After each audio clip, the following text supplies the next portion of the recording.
cotidiano cada vez mais corrido que todos nós passamos a viver sempre, diariamente, trabalhando, cuidando de família, de filhos, né, estudando, acaba também interferindo, né, comprometendo os relacionamentos. O relacionamento do casal, às vezes o relacionamento entre pais e filhos. São tantos problemas que podem envolver também a adolescência, que já é um processo de mudança em que os filhos têm dificuldade, o adolescente lida com uma série de dificuldades, e todas essas situações acabam também interferindo na questão da aprendizagem. Mas para chegar na questão da aprendizagem, né, ou esses transtornos, ou comprometer a qualidade do que a pessoa está aprendendo, né, isso compromete principalmente as relações. Então, são casais que se separam, são pais com filhos que acabam tendo problema, filhos chateados com pais, e muitas vezes as pessoas não sabem nem o que fazer. Mas é sobre isso que a gente vai conversar, porque tem muitos caminhos para melhorar. E um desses caminhos bastante interessante é a terapia familiar. E quando a gente fala em terapia familiar, Tatiane, do que a gente está falando? Bom, a gente está falando de uma abordagem da psicologia, né? Como temos várias outras, e a terapia familiar sistêmica, ela é uma abordagem recente, a gente pode dizer assim, que ela é jovem ainda, surgiu na década de 50 nos Estados Unidos e só nos anos 70 que ela veio dar as caras aqui no Brasil. Então, a abordagem sistêmica, a gente trabalha não só o indivíduo, a gente olha para o indivíduo sabendo que por trás dele tem todo um sistema que influencia no comportamento dele e ele influencia no comportamento desse sistema. E aí a gente está falando da família, né? Nós temos aqui como filhos uma origem que também tem sua origem, que é impactada pela sociedade e a sociedade impacta também no funcionamento desta família. Quando você fala sistêmico, aí a gente pode entender que você está incluindo tudo, o trabalho da pessoa, a convivência dela com amigos, não só família em si? Exatamente. A gente aborda todas as relações dessa pessoa. A gente não olha só para o indivíduo. Onde o indivíduo está inserido, ali vai ter influência, vai ter impacto, né? Um vai gerar mudança no outro, um vai comunicar com o outro. Então, tudo vai ter relação. Não tem como a gente separar um produto, um objeto só, né? Aquele produto faz parte do todo, o todo faz parte daquele produto. Então, tudo está relacionado. Família, amigos, trabalho, estudo, educação, sociedade, a cultura que está envolvida ali, a religião, tudo isso. Então, é olhar para o indivíduo com tudo aquilo que o forma. Em geral, Tatiane, quando a gente começa a família, de uma forma geral, começa com o casal, com duas pessoas.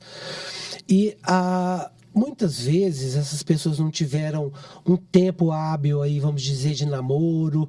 Dá para a gente falar, por exemplo, que existe um tempo para você se conhecer antes de pensar em estar junto, quer seja casando, morando junto? Então, na verdade, a família surge a partir do terceiro elemento. Com duas pessoas, são só um casal. A família vem a partir de um filho. Então, aí nós temos a formação de uma família.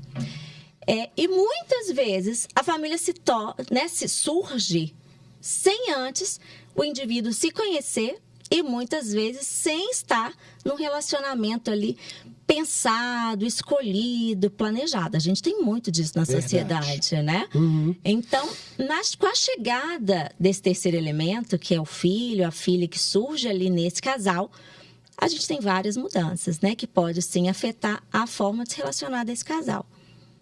Pois é. E antes da gente entrar no aspecto família em si, quando eu falo, por exemplo, só do casal, e a gente tem muito uma questão que está crescendo muito nesses últimos anos, a terapia de casal. Né? Ela vem muito, eu acredito que ela cresceu muito até em função da pandemia, né? Dos casais ficarem muito mais tempo juntos, trabalharem em casa. Mas uma questão, e que teve uma polêmica um pouco para trás, a gente teve aí essas várias tretas que surgem aí nas redes sociais, de uma artista cantora que casou num casamento num tempo rápido de namoro e, enfim, pouco tempo depois já estavam separando também. Quer dizer, existe um tempo mínimo para para um casal se conhecer? É possível dizer isso dentro de um processo assim? Você começa a namorar, né? Vamos pensar em casamento? Quando pensar em casamento? Quer dizer, como é que isso funciona antes da gente pensar no processo da família? Bom, você falou da questão do se conhecer, né? Eu acho fundamental, antes de qualquer sujeito entrar para um relacionamento de casal ali, ter um autoconhecimento. Ter propósito de vida, ter um trabalho, ter motivações que são intrínsecas a ele, desejos, vontades que fazem parte da existência desse ser aqui. O que a gente tem percebido, né, e acho que desde que o mundo é mundo acontece isso, muitas pessoas se juntam para complementar, para trazer felicidade, para trazer brilho, né? Isso, na verdade, é uma motivação errada que com certeza vai trazer fracasso ao relacionamento. Então, o autoconhecimento, se conhecer, saber dos gostos, do que quer e do que não quer, faz parte de uma receita, que a gente não tem uma receita, mas de uma orientação básica para um relacionamento ter mais sucesso. Caminhar, progredir, evoluir para a formação aí de um entrelace mesmo, de um casamento e futuramente uma família. Não tem um tempo mínimo para isso. A gente vai passar anos ao lado de uma pessoa e a gente nunca vai poder dizer que conhece essa pessoa completamente. Porque em cada evento, a cada mudança mesmo de fase, de estação da vida do sujeito, ele vai se modificando. Então, o mesmo de ontem não é o mesmo de hoje, né? As experiências vão nos transformando. Mas saber se aquela pessoa que eu estou escolhendo para ser meu parceiro se parece com o meu propósito de vida, os meus objetivos de vida, faz parte também dessa receita da possibilidade de dar certo. Então, pessoas que entram para um relacionamento sem saber se o outro gosta de dormir junto, dormir separado, lida bem ou mal com dinheiro, prega ou pelo menos respeita a religião do outro, as crenças do outro. Questão de filhos, né? Se quer ou não ter filhos, o que a gente vê casal que de repente já está casado e de repente, eu não quero ter filho, não, mas meu sonho é ser mãe ou meu sonho é ser pai. Isso não foi conversado antes de se unirem, né? Então, é importante que a gente tenha quase que um roteiro básico de perguntas. Mas para a gente ter esse roteiro básico de perguntas, eu preciso saber o que eu quero para minha vida, né? Cada um precisa ali saber o seu objetivo, o que ele quer para o futuro dele. Independentemente, então, enfim, de ser 1 ano, 2, 3, mas que vocês tenham a oportunidade de aproveitar aquele tempo para se conhecer, né? E se conhecer de uma forma mais profunda, né? Não é superficial, mas quais são os seus propósitos de vida, como você falou, o tipo de carreira, o que você almeja e vice-versa, até para ver se aquilo tem, né, tem ali uma transição, se aquilo se encaixa, se tem uma se combina. Um alinhamento, é interessante, às vezes um quer ter filho, outro não quer ter filho. Exato. Nunca se falou disso. Um quer morar na cidade, outro quer morar no interior. Exato, né? Isso causa a pessoa quer aposentar e fazer uma coisa que a outra quer fazer exatamente o contrário. Quer dizer, como que você vai trabalhar um ritmo de vida, uma comunhão de vida ali, casal ou família, com coisas completamente diferentes. E às vezes até para a questão de criação dos filhos, né? Você quer criar os filhos num ritmo ou numa situação que é completamente diferente do que o outro quer, né? Saindo um pouco dessa questão, então, de tempo e como fazer, vamos pensar, então, agora na questão família, né? Para a chegada de um terceiro elemento, tem como preparar? É importante também ter um planejamento aí antes da chegada desse terceiro elemento? Uma das coisas fundamentais que a terapia sistêmica trabalha é a comunicação. E a comunicação, ela vem com várias vertentes, né? Mas vamos pensar na comunicação básica. Essa onde eu falo e o outro responde, né? Eu pergunto, o outro tem uma resposta, o outro me comunica os seus anseios, os seus desejos. Então, parte desde essa formação desse casal, dessa comunicação. Quando o casal está ali se preparando ou desejando, está ali unido, pronto, estão morando na mesma casa, ou não também, porque hoje em dia tem casal, né, que vive bem, que mora cada um na sua casa. Eu mesmo atendi uma pessoa que um morava de frente para o outro, olha que modernidade, né? Ficavam juntos, viviam um relacionamento legal, mas... Funcionava melhor, né? Funciona até melhor do que às vezes estar junto. Tem uma atriz, eu não sou muito boa no nome de atriz, de autores, não, mas tem uma atriz famosa que parece que tem um relacionamento de décadas. É verdade. E eles moram em casas separadas e funcionam muito bem, e parece que são super unidos, né? Os dois são do meio artístico, e então funciona. Não tem regras, desde que seja comunicado. Sempre que a gente pensar na comunicação, no diálogo, nos combinados, a gente vai ter oportunidade de acertar mais. Então, na educação dos filhos, o ideal dos mundos é que a gente comunique um ao outro que quer ter filho. Né? Ah, vamos fazer um filho? Então vamos. Mas antes, vamos então fazer os combinados. A gente vai morar onde? Como que a gente vai criar essa criança? Que tipo de vida a gente quer dar para essa criança? Uma vida simples, uma vida luxuosa, uma vida, né? Como que vai ser isso? Que tipo de educação? Né? Principalmente se os casais são muito diferentes. Então, se um é liberal, o outro é mais rígido, né? Tem que combinar como é que vai ser, senão essa criança vai ficar perdida no mundo. Se tem religião, qual vai ser a religião dessa criança? De novo, se as religiões forem diferentes, ou se um ateu, outro, né, crente em algo, tem que combinar. Né? Como é que vai ser a educação? Eu mesmo já atendi vários casais que, antes da criança nascer, né, por exemplo, é católico, eu quero criar, outro ateu, eu quero criar dentro dos preceitos católicos. O pai topou, tudo bem, não tem problema. Então, fez o batismo, participou lá da primeira Eucaristia, crisma, e está tudo bem, mas foi combinado, né? Então, essas combinações, essas conversas, o diálogo deve existir do início, no meio e durante todo o processo, né, da nossa existência mesmo na Terra. Provavelmente, Tatiana, pelo que você está falando, muitas vezes os problemas que acontecem entre os casais vêm muito dessa questão da ausência de diálogo, né? Por exemplo, vamos puxar duas questões, mas vamos falar de uma primeira específica. A gente tem percebido muito a imprensa cada vez mais falando da violência doméstica, né? Principalmente em relação às mulheres. As mulheres que sofrem de assédio, de moral, de abuso, da própria violência em si. Como que essas mulheres devem agir? Né? Qual seria o caminho, os primeiros passos para que você possa tomar algum tipo de atitude, fazer alguma coisa, ou para sair dessa situação, enfim, para lidar com isso? Uhum. O mais fácil, o caminho mais fácil de dizer para essa mulher, saia. Mas seria muito simples e fácil, seria fácil de resolver se assim fosse eficiente, mas não é. As mulheres, elas não caem à toa numa relação violenta. Algo as atrai até ali. E eu posso pensar até mesmo naquilo que ela entendeu e aprendeu como é ser amada dentro de um relacionamento. Se a gente for observar, né, existem pesquisas que falam sobre isso, que as pessoas, tanto os que sofrem violência, quanto os abusadores, os que praticam violência, partem de um lar de pessoas violentas. Muitas vezes uma mulher que hoje sofre de violência doméstica, ela teve um pai que violentava a mãe, ela teve um pai que a violentava, ela teve uma mãe que a violentava. Então, a inscrição de como ser amada virou ser violentada. Então, ela vai casar com um cara violento.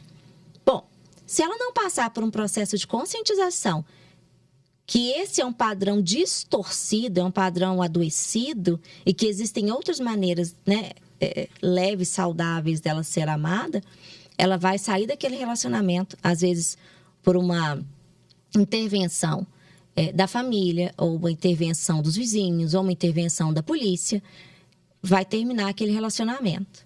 Ela vai cair em outro relacionamento também, abusivo e violento. Então, não é simples, não é só dizer, vamos conscientizar, vamos mostrar que ela está num relacionamento abusivo. A coisa é muito mais profunda.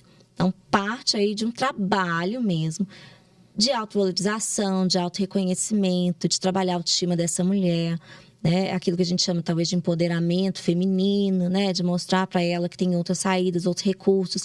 Existem mulheres que são dependentes financeiramente do marido, mas porque ela entendeu ao longo da vida que ela não dava conta de nada, possivelmente porque teve a sua imagem defenestrada mesmo, né? Onde ela foi incapacitada, ouviu sempre palavras de negação sobre ela, sobre a competência dela, a capacidade dela. Então, eu acho que ela não sabe fazer nada. Né? Então, são várias vertentes, mas um trabalho de conscientização vem muito antes de retirar essa mulher à força daquele meio. Quer dizer, a questão não é só, enfim, eliminar o relacionamento ou acabar com o relacionamento ou tirá-la daquele casamento. Há uma questão do que levou, né? Aí entra a questão da causa e até do próprio processo que você disse logo no início. A questão sistêmica que envolve tudo isso. O que seriam sinais, se é que a gente pode dizer assim, Tatiane, de problemas no casamento? Aí a gente está falando não só da questão da violência, mas assim, quando que um casal deve procurar uma terapia de casal? Ou quando que a gente está vendo aí também, né, diversos casais, celebridades com problemas no casamento, alguns tentaram terapia, outros não. Quer dizer, quando que ele ou ela, ou enfim, eles ou elas devem perceber que tem alguma coisa errada e que precisa, antes de talvez pensar de fato numa separação? Mundo ideal, pensou em casar, vai procurar terapia. Porque a gente vai trabalhar a prevenção. Né? Vamos trabalhar essas coisas que eles não conversam. Né? Sabe, não tem aquele curso de noivos lá, né? Esse curso de noivos deve ser feito por um psicólogo, né? Um terapeuta familiar, um terapeuta de casal. Porque aí vai evitar problemas de combinados que tem já logo no início, né? Até de aparelhamento do apartamento, né? Onde que fica, onde não fica, né? Da casa ali. Como que vai ser a divisão das contas, né? Onde cada um dorme, como é que vai ser dividido tudo, as tarefas da casa, porque normalmente é alguma pessoa saindo do seu individualismo ali, né, do seu mundo individual, ou na sua própria família de origem, ou já mora sozinho, principalmente na sociedade hoje, onde as pessoas estão se casando mais tarde, né? Então, a pessoa já está toda habituada e acostumada ali, vai morar com uma outra pessoa completamente diferente, né? Sempre traz problemas. E a gente tem visto a baixa tolerância à frustração. Então, com isso, antigamente as pessoas eram mais tolerantes à frustração, talvez até pela dificuldade da vida, pela demora mesmo que as coisas, os processos tinham um tempo muito mais longo de acontecerem do que hoje. Hoje em dia a gente é muito imediatista. Então, o divórcio acontece em tempo menor, também ocasionado por essa intolerância a ser frustrado. Então, as brigas acontecem com muito mais frequência, o desejo que o outro se adeque ao meu querer, à minha vontade, né? Então, eu indico sempre antes. Mas quais são os sinais que a gente pode observar? Brigas constantes, ninguém cede, alguém está se anulando no relacionamento, começa a perceber que está ficando triste. Normalmente, por que eu estou triste? Possivelmente porque uma pessoa só do casal está cedendo demais. Então, isso pode ser um sinal que algo precisa ser visto nessa relação. Problemas financeiros, assim, né, a gente está brigando muito por causa de dinheiro. Vamos olhar para isso. Então, são sinais que a gente aponta aí como algo não está indo bem, né? Muitas divergências.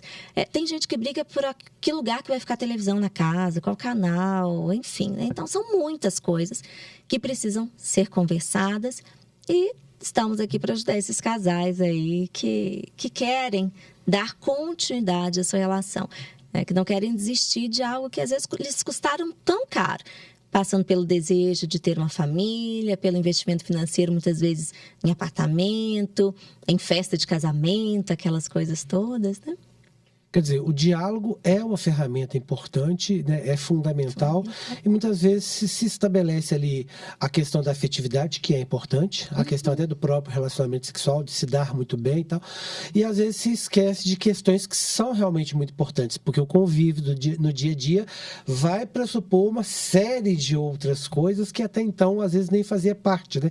E como às vezes as pessoas estão casando mais tarde, né? Você tem muito tempo sozinho, ou numa situação em que não existia outro, né? Então você tem muitas dificuldades nesse meio do caminho.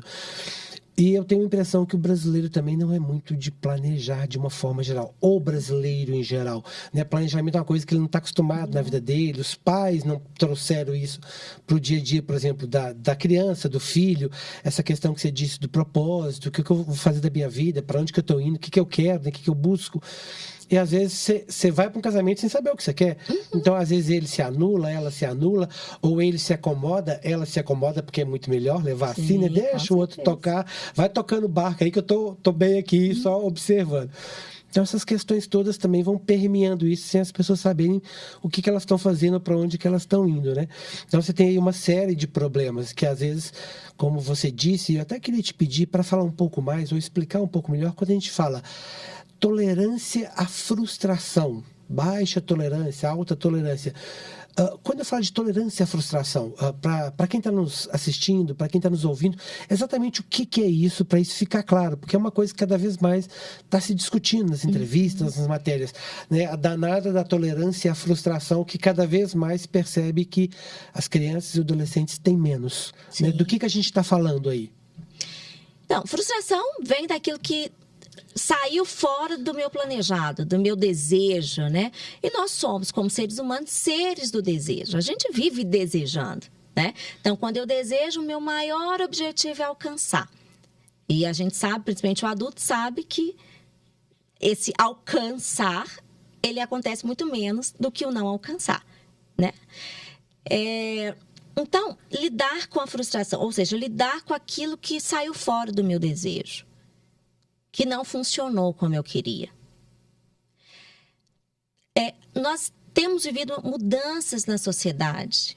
Por exemplo, quando eu queria comunicar com você que morava em outro estado, eu te escrevi uma carta. Porque ligação há 40 anos atrás era muito, 50 anos atrás era um negócio assim, difícil demais de fazer, Sim. né? Era difícil até de ter telefone. A comunicação era bem mais complexa. Muito mais. Então, eu sabia que eu escrevia a carta para você e ia demorar um tempo para chegar. Existia ali um treino da minha paciência, da minha tolerância à espera. Eu sabia que não ia ser rápido, tinha um tempo. Meu cérebro, então, era treinado a esperar. Para cozinhar uma coisa, eu também tinha um prazo ali, né? Não cozinhava rápido, né? Assar um frango era demoradíssimo. Tinha que começar lá, né? 9h30, 10 horas da manhã, para um meio-dia tá pronto. Hoje a gente tem airfryer, hoje a gente tem o iFood. Então, a sociedade passou por um processo de esperar menos tempo possível. Com isso, o nosso cérebro ficou acostumado a ter tudo pronto, na mão, rápido. Hoje em dia, para eu falar com você, eu te mando um WhatsApp. Né? Eu te ligo, você atende na hora que o telefone sai da mão da gente. Não é verdade? Fui numa festa da minha sobrinha no sábado, aí meu sobrinho neto com os coleguinhas dele, os 3 sentados no chão, o tempo todo que eu fiquei na festa, com o celular na mão. Ele tem 8 anos. Ele e os coleguinhas ali, no celular. Então, o celular não sai da mão nem de criança. Né? Então, o nosso cérebro, que antes era treinado a esperar, então tinha um condicionamento mesmo, neuronal ali, que funcionava assim, eu sabia esperar, isso não me gerava frustração, porque eu entendia que esse era o processo. Hoje em dia, principalmente as crianças que já cresceram no mundo mais tecnológico, o cérebro delas já fora treinado, que se elas querem pipoca, é só colocar 2 minutos ali no micro-ondas, que pronto, a pipoca está pronta. Não tem que esperar o óleo aquecer, o piruá aquecer, para estourar, né? E ficar mexendo, e tampar a panela, e vigiar para não queimar. Né? O cérebro delas hoje aprendeu que é tudo rápido, imediato. Se eu tenho um cérebro que funciona no imediatismo, quando eu tenho que esperar, eu fico irritada. Porque eu não sei isso. O que é esperar? Tudo que eu quero vem na minha mão na hora. Né? Eu ligo a TV, está aparecendo lá a imagem que eu quero. Eu não tenho nem que esperar o programa no horário, porque agora tem lá os papers já gravados, né? Então eu assisto a hora que eu quiser. Não tenho que esperar mais a novela das 8. Eu posso assistir a hora que eu quiser, que ela vai estar disponível para mim. Então, com isso, a gente tem criado uma geração com dificuldade de espera, que desencadeia que quando aquilo não acontece, o desejo é atendido na minha hora, eu fico extremamente frustrada, eu não sei lidar com aquilo. Então, isso é o impacto que a gente tem visto dessas mudanças sociais na vida, principalmente das crianças e dos adolescentes. Tem jeito de melhorar? Tem jeito de melhorar. Mas aí a gente vai passar por um processo de educação. Ninguém te educou para esperar. Ou porque te obrigavam, educação, né? Porque o mundo te obrigava a isso. Você tem um processo de vida que você tinha até ali, que aquilo não era bem daquele jeito, você precisa entender que tem que mudar. E você vai se reeducar para um processo novo. É interessante isso que você está falando, Tatiane, porque essa questão dos adolescentes, das crianças, esse mundo imediatista que você citou há pouco, imagino que isso lá no seu consultório, na sua clínica, acaba impactando no seu trabalho de terapia familiar, porque a gente falou agora há pouco dos casais e dessa questão de, muitas vezes, a ausência de diálogo, o não planejamento, né, ou galgar, ou fazer alguma coisa só com base em algumas questões e esquecer das outras, como que isso impacta na questão dos divórcios e da separação em si. E aí vem os filhos. O que você tem percebido hoje nessa questão família? Quais são os principais problemas? Dá para dizer que tem um ranking hoje dos principais problemas envolvendo a família? Uhum. Eu acho que os conflitos vêm de todas as partes. A ansiedade, por exemplo, ela está presente na vida das crianças hoje. Na nossa geração isso não existia, né? Uma criança ansiosa não existia, que eu digo assim, era muito difícil ter uma criança ansiosa, uma criança depressiva. Então isso era problema de adulto. Hoje em dia a gente tem percebido um aumento de ansiedade em crianças e também de depressão em crianças. Mas se eu for olhar para a família, esse pai, essa mãe também está sofrendo com isso. Então é o problema do sistema familiar, né? A baixa tolerância à frustração também acontece na vida do adulto, porque a gente desaprendeu a esperar, né? A gente também hoje tem muito mais impaciência, mas ainda se comparado às crianças e adolescentes é um pouco maior ainda, né? Mas a gente também, como adulto, a gente está com dificuldade da espera, porque a vida está muito urgente, a gente tem que ter várias entregas ao longo do dia. Então, a ansiedade hoje eu acho que é o maior problema que a gente tem enfrentado e que mais tem aparecido no consultório. E é engraçado porque, assim, de uma hora para outra, né, a ansiedade tornou-se um negócio assustador. A doença do século, a ansiedade, a depressão, porque elas estão muito ligadas ali, né? Sim.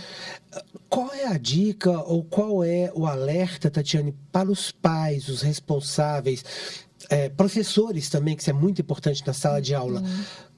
Que sinais eu devo ficar atento em relação às crianças e muda esses sinais das crianças para os adolescentes de que tem alguma coisa errada, de que o pai deve procurar ajuda? Quando essa ajuda é para a criança, é para o adolescente ou é para a família? Então, criança, eu vou colocar a criança, as características, depois coloco os adolescentes, porque tem diferença, Sim. né? As crianças vão pensar nos piquititos lá, que estão entrando para o mundo da socialização ali, né? Hoje em dia também começa mais cedo, a gente pode pensar que 3, 4 anos essa criança já está inserida na escola, né? E ali ela começa a socializar com outras crianças. As crianças, elas são curiosas de natureza, elas perguntam tudo. Então é natural que a criança queira saber por que o céu é azul, por que você está vestido assim, por que você está vestido assado, por que você está dizendo não para elas. Então elas são crianças curiosas. Isso faz parte de uma criança saudável. A criança, ela gosta de mexer nas coisas, isso também faz parte de uma criança saudável. Criança é criativa, ela conta histórias, ela inventa histórias, também faz parte de um mundo saudável. Então, a criança, ela gosta de interagir com outras crianças. Ela se diverte com outros coleguinhas, também faz parte de um mundo saudável infantil. E várias outras coisas. Mas esses 4 pontos, a gente pode pensar assim, se uma criança não está com nenhuma dessas características, algo não está certo, né? Outra coisa, a criança está ali no mundo de aprender a desenvolver o corpo mesmo. Então, ela está trabalhando melhor o seu motor, ela está, né, aprendendo a pegar, pinça fina, né? Ela está em contato com o mundo ali. A questão da fala, né? A criança, ela começa a comunicar com o mundo. Né? Ali com os 2 anos, essa criança já fala muito, né? Então, são 2 pontos do desenvolvimento que a gente pode pensar também infantil. Se a criança não está trabalhando manual, andando equilibradamente ali nas suas próprias perninhas e com comunicação baixa, com dificuldade na fala, também é uma outra questão que a gente precisa observar. Então, se ela não está brincando, não está interagindo, não está sendo criativa, não está curiosa e está com dificuldade no desenvolvimento motor da fala, vamos procurar ajuda. E aí, esses são sinais da criança. E no caso do adolescente? Do adolescente. O adolescente, por si só, ele está saindo da infância e entrando numa outra fase, que é o adolescente. Então, ali entre 10 e 11 anos, a gente já começa a ver algumas mudanças. A gente está recebendo no corpo uma injeção de muito hormônio. Então, o adolescente, ele vai ser, né, chato. Ele vai ser estranho. Então, ele começa com mudança corporal. Isso afeta a autoimagem. Se afeta a autoimagem, ele normalmente costuma se achar feio.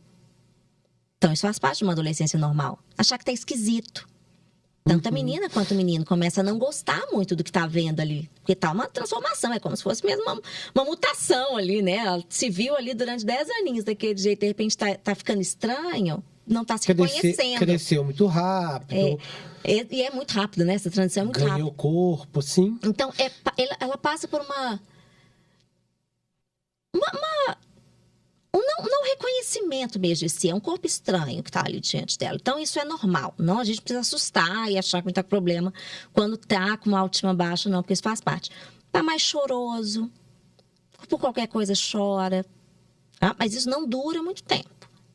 É lá no inicinho. Impaciência. A gente vê aí também característica de uma impaciência maior, fica mais ansioso. Tá? Então, tudo isso faz parte, mas é um tempo curto que logo vai passar.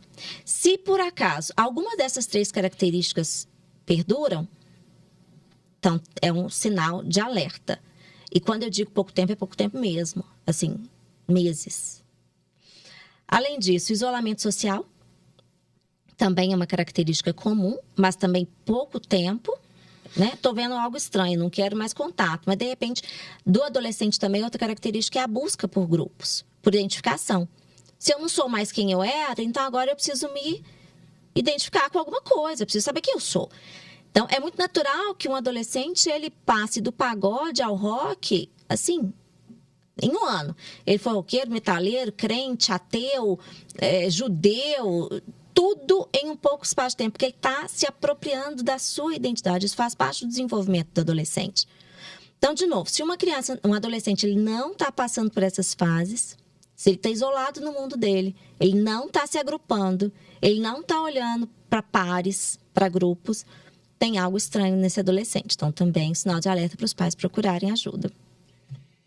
Isso já pode ser, Tatiana, uma explicação indireta para a questão dos chamados filhos do quarto, né? A gente vê tanto os adolescentes, e aí não interessa se é menino ou menina, né?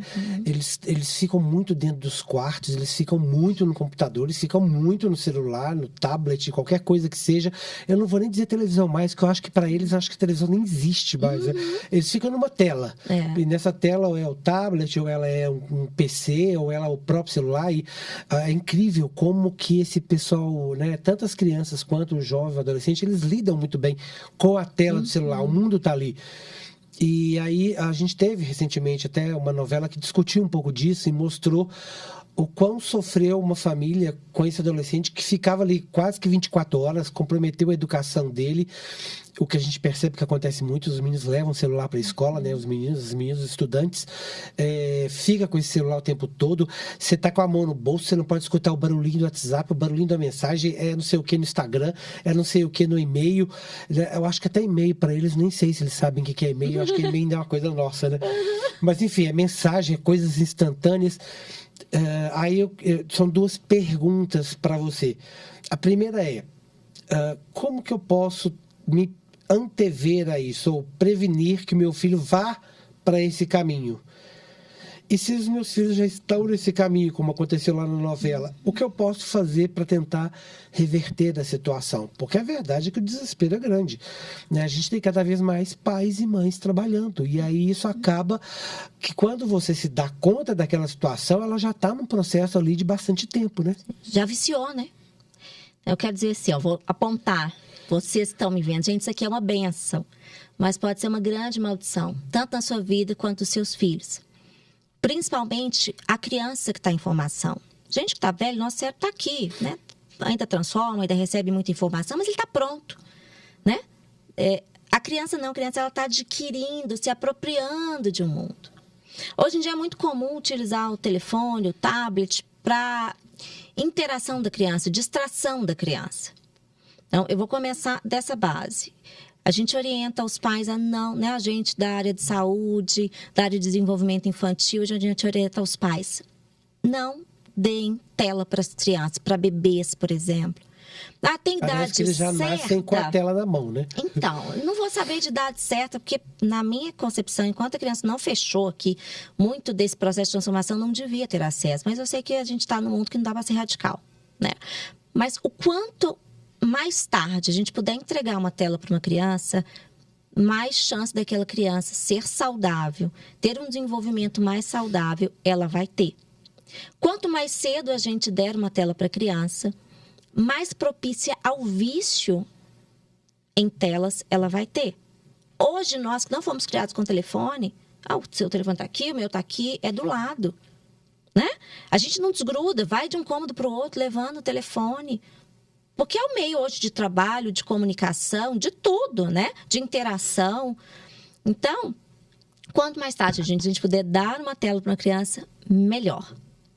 Usem outros artifícios para distrair as crianças. Lembrem dos joguinhos pedagógicos lá da sua infância. Utiliza isso. Os pais precisam entender que a presença deles é importante nessa construção da personalidade da criança, que vai ser um adulto saudável. Então, quanto menos delegar para a tecnologia educar os filhos, melhor. Mas vamos falar para aqueles pais que não perceberam, que não sabiam o mal que fazia, porque a gente não acredita até ver. Até ver, a gente acha que é uma bobagem essas orientações, que os profissionais são muito rígidos, muito radicais, que eles não têm exagerados, que eles não sabem como é que é a vida deles, corrida, difícil, para eles darem essas orientações, né? Então, enquanto a gente não passa, igual esse caso, né, da novela, enquanto não passa por isso, a gente não vê o quanto isso é prejudicial, o quanto isso influencia e impacta na formação do sujeito, ataca o cérebro.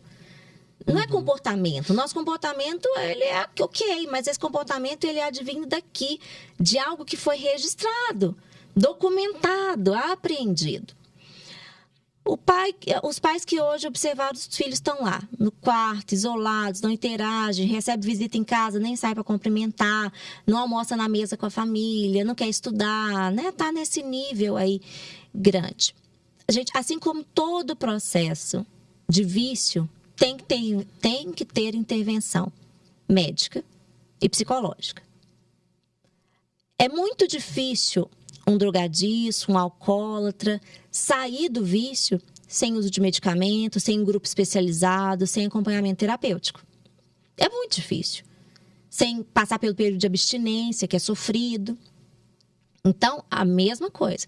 Os pais precisam de ajuda de psiquiatra, de psicólogo, para poder ajudar esse filho a abandonar o vício, a transformar o cérebro dele em um outro cérebro onde ele não necessite da tela e aprenda a conviver, porque pensa, vai aprender a conviver em sociedade, que é algo que é natural, porque se nós somos seres sociáveis, isso devia ser natural nosso, mas a tela tem tirado muito isso da gente. Tem pessoas que não sabem conversar se não for, né, os adolescentes, quando eu falo as pessoas, os adolescentes, tem muitos que não sabem conversar frente a frente, mas só conversam por celular. Tem pais que conversam com os filhos hoje só por celular. O filho só responde se mandar mensagem. Tem famílias que se comunicam dentro da mesma casa pela mensagem do grupo. O almoço está pronto. A mãe não chama mais, manda mensagem, o almoço está pronto. E assim vai. Tem casais que conversam por mensagem, mas quando estão dentro de casa não conversam. É assustador, é bem assustador. E aí, fazendo uma amarração aí, Tatiane, a questão de isso tudo aí, obviamente, vai impactar na educação, na qualidade do que ele está aprendendo, na aprendizagem, vai gerar transtornos, né, de aprendizagem. Né? E você também faz parte da Associação de Terapia Familiar aqui de Minas Gerais, né?